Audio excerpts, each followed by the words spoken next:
Commander Vex Krallian stood 8 feet tall, had mandibles that could crack titanium, and currently looked like he wanted to eat someone. Preferably the scrawny human standing in front of him. "Let me get this straight, Martinez." Krallian's voice rumbled through the training facility like an earthquake with anger management issues. "You're concerned about the welfare of creatures specifically bred to rip your intestines out and use them as party streamers." Private Jake Martinez, all 5'9" of stubborn human determination, crossed his arms. "That's exactly right, sir. Those Vorthak hunters have been cooped up in those cages for weeks. When's the last time they had proper exercise, mental stimulation, a decent meal that wasn't just whatever scraps you throw at them?"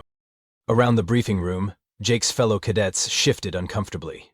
There was Zarathex, a Zephyrian with natural armor plating and zero patience for Jake's antics. Next to her sat Gorbomnik, whose species had evolved from apex predators and thought humans were basically walking snacks. They were all staring at Jake like he'd just suggested they hug a black hole. "Martinez," Krallian continued, his mandibles clicking in what Jake had learned was either amusement or homicidal ideation. "These are not pets. They are living weapons. Tomorrow, for your final combat assessment, we will release 6 of them into the training arena. Your job is to survive for 2 hours. Their job is to make sure you don't." Jake raised his hand. "Quick question, sir. Have these hunters received proper veterinary care? Because from what I observed during my reconnaissance of the containment area, several of them appear to have untreated injuries and signs of chronic stress." The room went dead silent. You could have heard a pin drop, if pins made horrified gasping sounds. "You did reconnaissance on our classified containment facility." Kralen's voice dropped to a whisper that somehow sounded more terrifying than his usual roar. "I prefer to call it a welfare inspection," Jake replied cheerfully.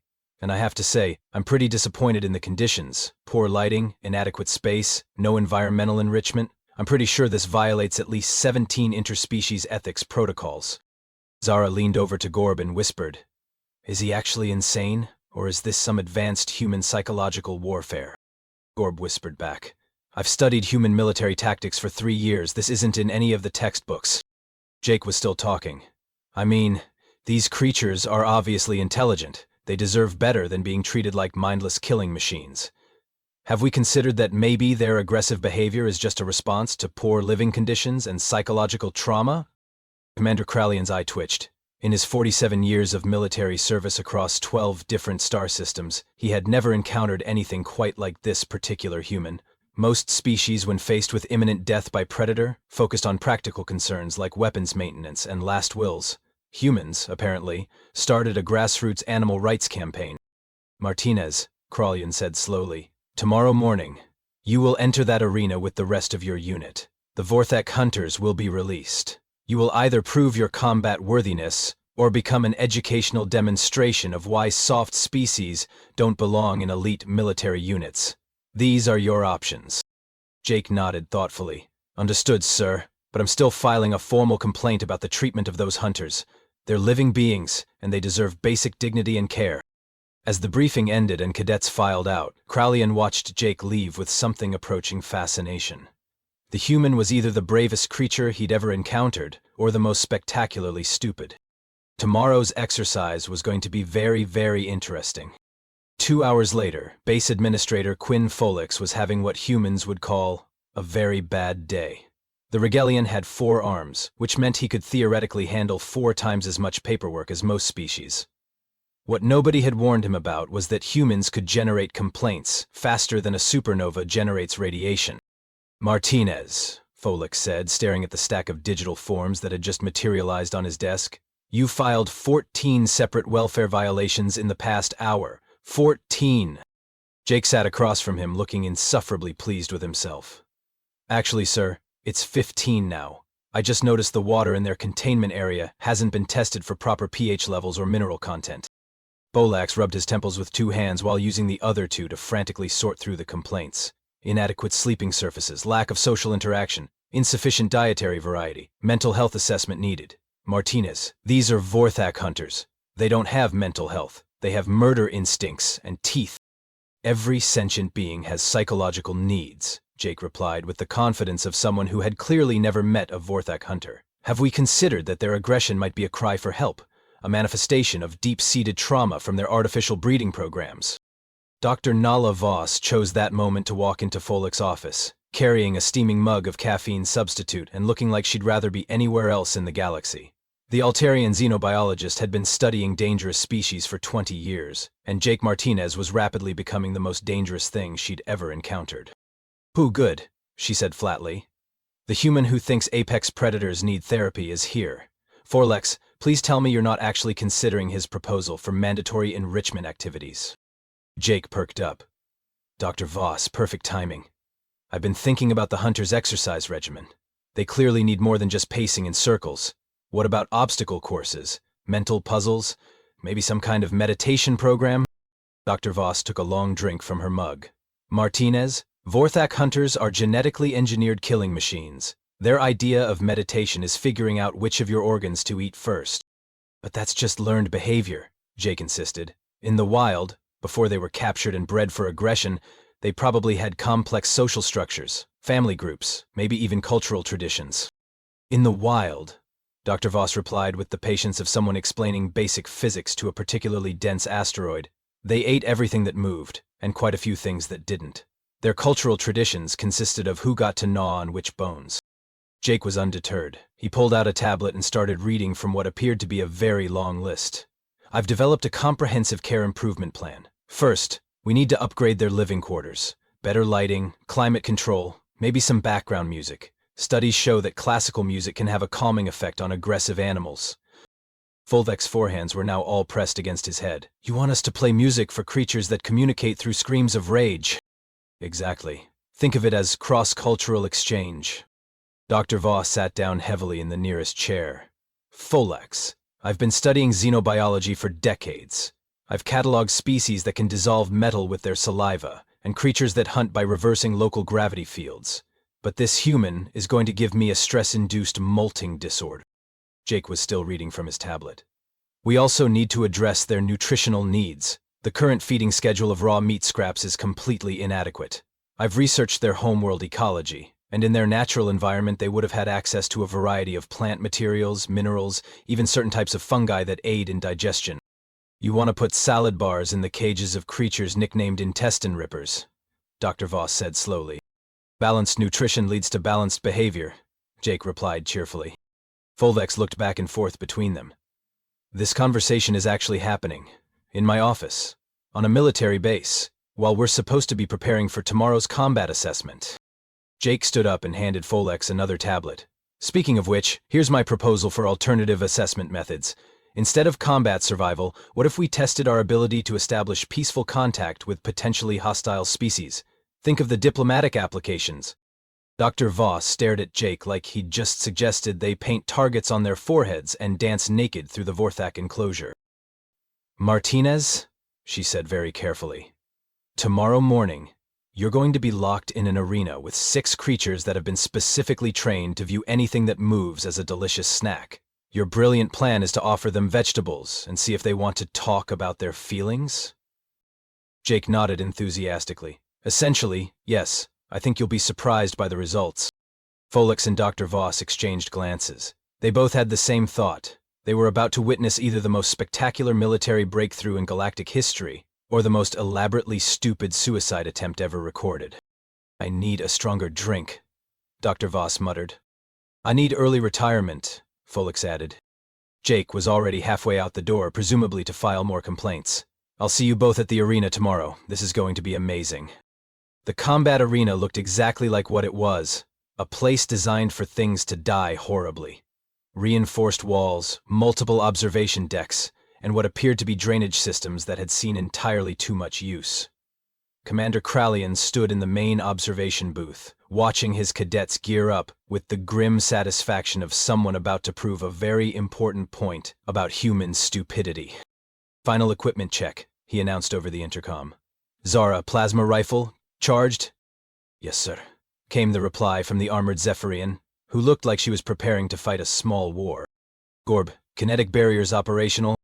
"All systems green," Gorb responded, testing the energy shields that flickered around his natural armor plating. "Martinez." Krallian's voice took on the tone of someone asking a very important question. "What exactly are you carrying into this arena?" Jake looked up from where he was organizing what appeared to be a picnic basket. Medical supplies, sir. Some basic nutrition bars, clean water, and a few toys I thought might help with behavioral enrichment. The observation deck went silent except for the sound of Dr. Voss choking on her coffee. Toys, Krallian repeated slowly.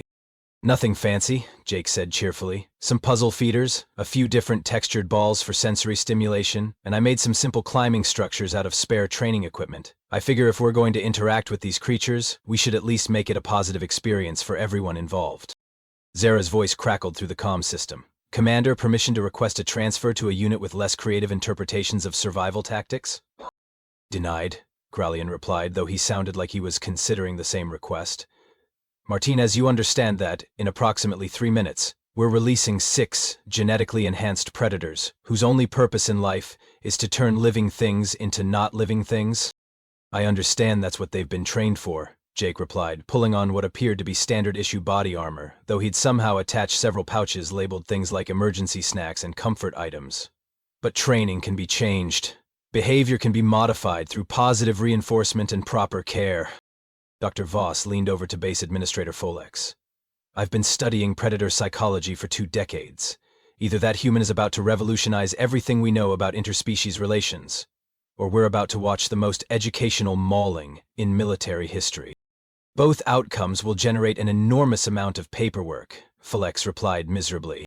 The arena floor was a maze of obstacles, barriers, and cover points designed to give the cadets at least a theoretical chance of survival. Jake walked calmly to the center and began unpacking his supplies like he was setting up for a nature documentary rather than a fight to the death. Release the hunters, Krallian ordered, his mandibles clicking with what might have been anticipation or dread.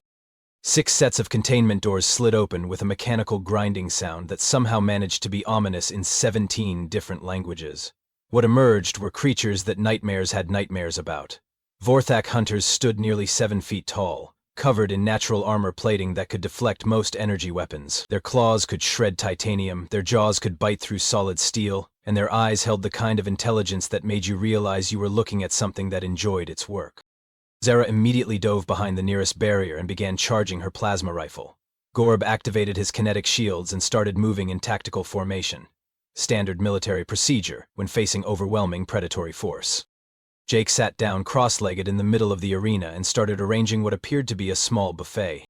The hunters paused, which was not typical hunter behavior. They were supposed to immediately attack anything that moved, preferably starting with the softest targets. Instead, they seemed confused by the small human who was calmly laying out food and water like he was hosting a garden party. "What is he doing?" Krallian demanded, leaning forward against the observation window. Dr. Voss was frantically taking notes. "I have no idea, but this is the first time I've ever seen Vortok hunters hesitate. They're actually evaluating the situation instead of just attacking."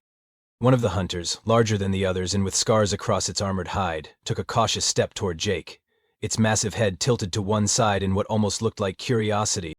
Jake looked up at the creature and smiled. "Hey there, buddy. You look tired, and those scars suggest you haven't been getting proper medical attention. When's the last time someone actually took care of you?" The hunter made a low, rumbling sound that could have been a growl, or possibly confusion. It had never encountered prey that talked to it in soothing tones while offering snacks. I know, Jake continued, slowly reaching into his pack and pulling out what appeared to be some kind of nutrition bar. "The food they've been giving you is probably terrible, right? All processed meat scraps, and no variety. Here, try this. It's got proteins and minerals that should help with those stress indicators I noticed." He tossed the bar gently toward the hunter, who caught it reflexively. For a moment, creature and human stared at each other. Then, to the absolute horror of everyone watching, the hunter actually examined the food, instead of immediately using it as a projectile weapon. "This is impossible," Dr. Voss whispered.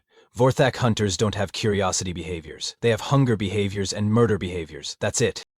Meanwhile, Zara's voice came through the comm system with barely controlled panic. "Commander, the human appears to be conducting some kind of diplomatic negotiation with creatures that are supposed to be eating him.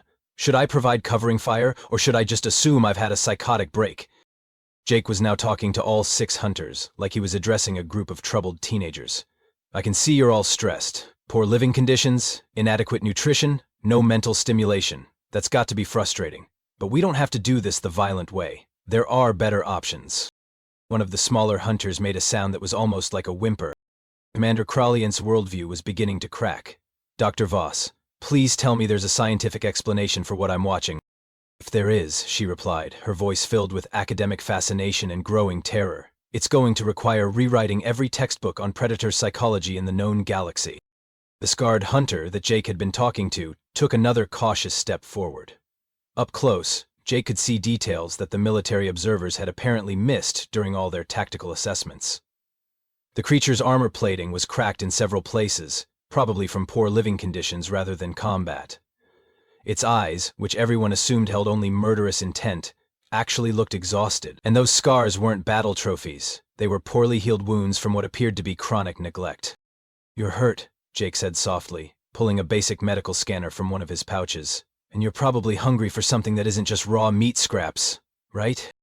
The hunter made that low, rumbling sound again, but this time Jake recognized it for what it actually was. Not a growl of aggression, but a vocalization of pain and confusion. This creature was suffering. "Commander," Zara's voice came through the comm, tight with disbelief.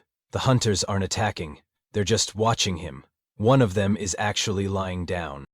She was right. The smaller hunter that had whimpered earlier was now resting on the arena floor, its massive head lowered in what looked suspiciously like submission. Or exhaustion. Jake moved slowly toward it, his hands visible and non-threatening. "Hey there, little one," he said, though little was relative when dealing with a creature that could bench press a hover tank. "You're dehydrated, aren't you? And look at these stress markers around your eyes. When's the last time you got a full night's sleep?" Dr. Voss was now pressed against the observation window, her notepad forgotten. "This is unprecedented. Vorthak hunters don't have packed submission behaviors. They're supposed to be solitary apex predators." "Maybe that's the problem," Jake called up to the observation deck, apparently having heard her. "You've been treating them like mindless killing machines instead of intelligent social animals. Look at their body language, Dr. Voss. Really look at it." Jake was right, and that was the terrifying part. Now that he'd pointed it out, the signs were obvious. The way the hunters kept glancing at each other for social cues. The way they arranged themselves in what looked like a defensive formation around the weakest member of their group.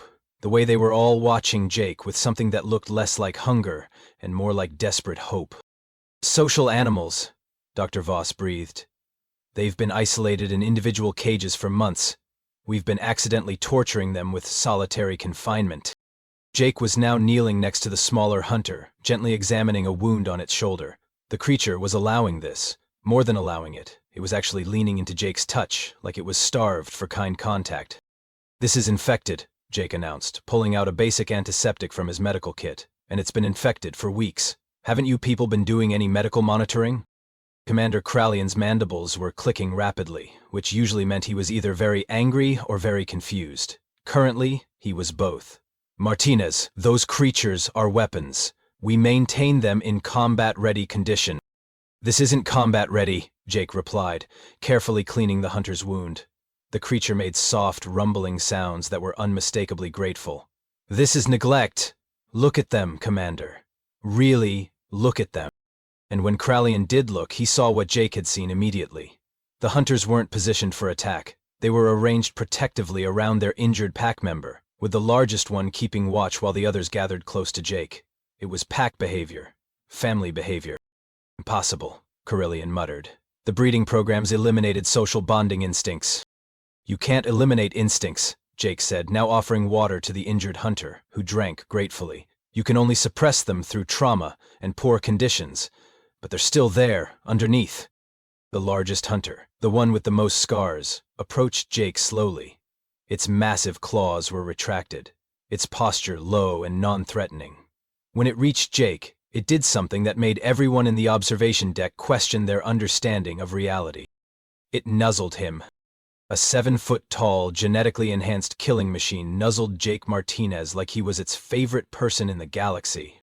"Oh, you big, beautiful disaster," Jake said, scratching behind what appeared to be the creature's equivalent of ears. "You're the alpha, aren't you? And you've been trying to take care of your pack in those terrible conditions. That must have been so stressful." The hunter made a sound that was definitely not a growl. It was something closer to a purr, if purrs could come from creatures with voices like grinding metal. Dr. Voss was writing furiously now. "The social structure is intact. They've maintained pack cohesion despite months of forced isolation. The alpha has been attempting to fulfill protective instincts without being able to actually protect his pack. That would create enormous psychological stress, which would manifest as aggressive behavior toward perceived threats, Jake added, still petting the massive creature. But we're not threats anymore, are we, buddy? We're potential pack members, or at least, we're not causing harm. Warp's voice came through the comm, filled with academic fascination. Commander, I need to revise my entire thesis on predator psychology. This human just turned a combat exercise into a xenobiology breakthrough. Jake was now surrounded by all 6 hunters. They had arranged themselves in what was clearly a protective formation, with Jake at the center. The injured one was resting against his leg. The alpha was standing guard. The others were either grooming each other or investigating the toys and enrichment items Jake had brought. Jake, Commander Corallian said slowly, using the human's first name for the first time. What exactly did you do? Jake looked up at the observation deck with a smile that was equal parts triumph and exhaustion. I treated them like the intelligent social animals they actually are, instead of the monsters you wanted them to be.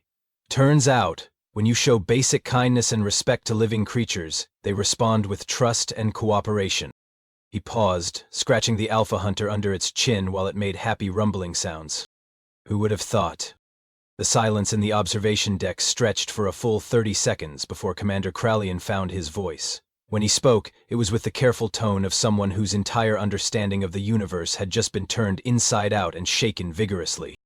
Martinez, he said slowly, I need you to explain to me how you just accomplished something that 3 centuries of military science said was impossible. Jake looked up from where he was now, applying proper bandages to the injured hunter's shoulder, the creature remaining perfectly still and cooperative during the treatment. The other hunters had arranged themselves in a loose circle, some playing with the enrichment toys Jake had brought, others simply resting for what was probably the first time in months. It's not complicated, sir, Jake replied, checking the bandage's placement. You just have to understand what you're actually dealing with instead of what you think you're dealing with. Dr. Voss leaned forward against the observation window, her scientific mind racing. But Jake, the genetic modifications, the breeding programs, everything we know about Vorthak psychology suggests they should be incapable of this kind of behavior. Dr. Voss, with respect, Jake said, now offering one of the hunters a puzzle feeder filled with the nutrition bars he'd brought. Everything you know about Vorthak psychology was learned from creatures that were being systematically abused and traumatized. That's like trying to understand human behavior by only studying prisoners in solitary confinement. The hunter he was working with managed to operate the puzzle feeder after only a few attempts, its intelligence clearly much higher than anyone had given it credit for. When it successfully retrieved the food, it made a pleased, chirping sound and immediately shared the treat with the smaller, injured pack member. Did you see that? Jake pointed to the sharing behavior. Altruism, cooperation, care for pack members. These aren't the behaviors of mindless weapons. These are the behaviors of intelligent social creatures who've been forced into survival mode by terrible living conditions. Commander Corallian was quiet for a long moment, watching as the alpha hunter carefully investigated one of Jake's climbing structures, testing its stability before allowing the smaller hunters to use it. Martinez, how did you know this would work? Jake paused in his medical work, considering the question. Because humans went through the same process, sir. Thousands of years ago, when we first encountered wolves, we could have seen them as nothing but dangerous predators. And they were dangerous. They could have killed us easily. He gestured to the hunters around him, who were now behaving more like curious, oversized pets than deadly weapons. But some human, somewhere, looked at those wolves and saw past the teeth and claws. They saw intelligence, social structure, the capacity for loyalty and cooperation. And instead of just fighting them or avoiding them, that human decided to try partnership. The alpha hunter had now settled down next to Jake, close enough that Jake could lean against its armored side. The creature's massive head rested protectively near Jake's shoulder. We domesticated wolves and they became dogs, Jake continued. We partnered with horses for transportation. We worked with dolphins for fishing. We even learned to cooperate with species that most people thought were too alien or too dangerous. Humans didn't become the dominant species on Earth because we were the strongest or the fastest. We became dominant because we were the best at turning potential enemies into allies. Dr. Voss was frantically recording everything. But Jake, the military applications alone, if we could form partnerships with Vorthak hunters instead of just using them as weapons. Exactly, Jake said, scratching behind the alpha's ear ridge, which apparently felt good because the creature made happy rumbling sounds. Think about it. Right now, you release these hunters for training exercises, and they attack everything that moves because they're stressed, scared, and acting on survival instincts. But what if instead of being weapons pointed at your enemies, they were allies, fighting alongside your troops? Commander Kralian's tactical mind was starting to process the implications. Allies who understand our objectives, who can coordinate with our forces, who have emotional investment in protecting their human partners, and who are much more effective in combat because they're not operating from a place of fear and trauma, Jake added. A hunter that trusts its human partner, that understands the mission, that wants to succeed because it cares about the outcome? That's going to be infinitely more useful than a traumatized animal that just attacks whatever you point it at. One of the smaller hunters approached Jake with what appeared to be a request for attention. Jake obliged, checking the creature over for injuries, while it made contented sounds. The scary part, Jake said with a grin, is that this was all completely obvious. You just had to look at the situation from the hunter's perspective instead of treating them like equipment. Zara's voice crackled through the comm system. So what you're saying is that the most effective military breakthrough in galactic history happened because you felt sorry for some mistreated animals? Jake looked up at the observation deck, surrounded by 6 former killing machines who were now behaving like the galaxy's most dangerous therapy animals. Yeah, pretty much. Turns out treating living beings with basic dignity and respect is a revolutionary concept around here. Commander Kralian made a sound that might have been a laugh, or might have been the death rattle of his previous worldview. Martinez, you realize you've just made every military strategist in the galaxy obsolete. No, sir, Jake replied cheerfully. I've just reminded them that the most powerful weapon in any arsenal is empathy. Humans figured that out a long time ago. 3 months later, the Galactic Military Academy's training facility looked remarkably different. What had once been sterile containment cages were now spacious habitat areas with climbing structures, social spaces, and what could only be described as the galaxy's most intimidating playground equipment. The Vorthak hunters had their own medical staff, nutritionists, and behavioral specialists. They also had names. Commander Kralian stood in his office, reviewing reports that still made his mandibles click in disbelief. The combat effectiveness ratings for units partnered with properly cared-for Vorthok hunters had increased by 400%. Mission success rates were up 600%.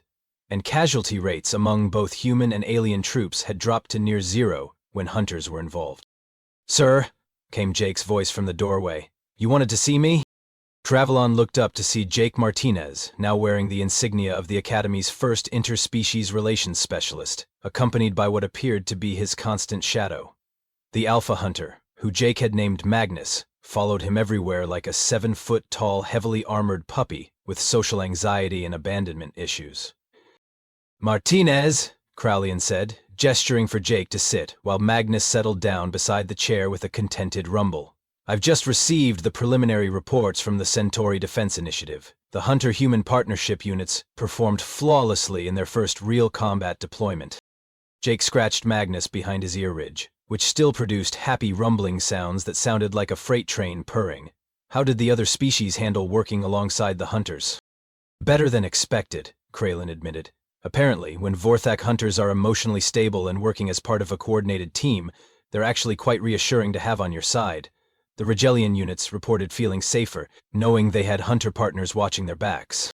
Dr. Voss appeared in the doorway, carrying a tablet and looking significantly less stressed than she had 3 months ago. "Jake, I've got the latest behavioral assessment results. The hunter's stress indicators are down 90% from their baseline measurements. Cognitive function tests show they're operating at near optimal intelligence levels, and the social bonding metrics are off the charts." She paused, looking at Magnus, who was now resting his massive head on Jake's lap, while Jake absent-mindedly scratched under his chin. "Though I still don't understand how you knew that Vorthak hunters had such strong attachment behaviors." "I didn't," Jake admitted.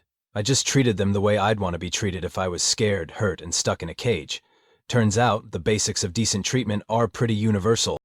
Base Administrator Folex entered the office, looking remarkably cheerful for someone who had once complained about Jake's endless stream of welfare complaints. "Martinez, I have good news and bad news. The good news is that your animal welfare protocols are being implemented across 17 different military installations. The bad news is that you've created so much paperwork that I had to hire 6 additional administrators just to keep up with the compliance reports." Jake grinned. "Sorry about that, sir. But Magnus here thinks proper documentation is important for maintaining care standards. Don't you, buddy?" Magnus made a sound that could charitably be interpreted as agreement, though it might have just been contentment at having his chin scratched. The really remarkable thing, Dr. Voss continued, consulting her tablet, is how quickly other species are adapting to the new protocols. The Zephyrian military has requested consultation on improving their relationships with their combat mounts. The Altarian fleet wants to explore partnership models with their scout creatures. Everyone suddenly wants to know how to turn their military animals into willing allies instead of reluctant weapons. Commander Kralian leaned back in his chair, which creaked under the weight of his shifted perspective. Martinez, when I first met you, I thought you were either insane or the most elaborate military saboteur in galactic history. And now? Jake asked. Now I think you might be the most dangerous human in the galaxy, Kralin replied seriously. You've weaponized kindness. Jake laughed, a sound that made Magnus's tail twitch in what appeared to be happiness. I prefer to think of it as demonstrating that cooperation beats coercion every time. Humans learned that lesson early, we just had to remind everyone else. Dr. Voss made a note on her tablet. Speaking of reminders, Jake, you've got another complaint to file. Oh? Jake raised an eyebrow. What about this time? The cafeteria food, she said with a grin. Magnus tried the mystery meat yesterday and made the most heartbroken sound I've ever heard from a Vorthok hunter. I think he's developed standards. Jake looked down at Magnus, who made a disgusted rumbling sound at the mention of cafeteria food. You're right, buddy. If we're going to maintain proper nutritional protocols for everyone on base, we need to address the quality control issues in food services. Commander Kraligan's eye twitched. Martinez, are you about to revolutionize military nutrition standards the same way you revolutionized combat doctrine? Probably, Jake replied cheerfully, standing up to leave. Magnus immediately rose and positioned himself protectively beside Jake. I mean, you can't expect optimal performance from troops if you're feeding them processed garbage, right? Good nutrition is the foundation of effective military operations. As Jake and Magnus headed toward the door, Jake paused and turned back. Oh, and Commander, I've been thinking about the psychological support services available to combat troops. The current counseling programs seem pretty inadequate for dealing with post-mission stress. I might have some suggestions for improvement. After they left, the office was quiet except for the sound of Commander Kralian's mandibles clicking rapidly. Dr. Voss, he said finally, remind me never to question human military tactics again.